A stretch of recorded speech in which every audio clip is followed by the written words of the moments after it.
নাম কি? মায়ের নাম কি? মাও নাই, বাবাও নাই। আবার সাইয়েদানা ঈসা আলাইহিস সালামকে আল্লাহ তৈরি করলেন, শুধু মা আছে, বাবা নাই। আবার আমাদের সবাইকে আল্লাহ বানালেন, মাও আছে, বাবাও আছে, ঠিক কি না? এরপরে ছোট্ট এক ফোঁটা নাপাক থেকে আল্লাহ আমাদেরকে বানালেন।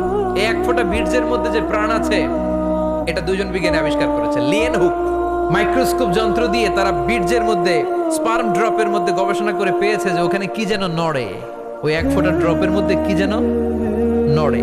সেখান থেকে ওরা আবিষ্কার করেছে স্পার্মের ভেতরে, শুক্রাণুর ভেতরে প্রাণের অস্তিত্ব আছে। এক ফোঁটা বীর্যের মধ্যে 20 কোটি যদি শুক্রাণু না থাকে, ওই স্পার্ম থেকে আল্লাহ বেবি দেয় না, সন্তান দেয় না। সুবহানাল্লাহ কোন? এজন্য আল্লাহ বললেন, হাল আতা আলাল ইনসানি হিনুম মিনাদ দাহরি লাম ইয়াকুন শাইআম মাযকুরা। ও মানুষ, কেন এত অহংকার করো? নজর করে তোমার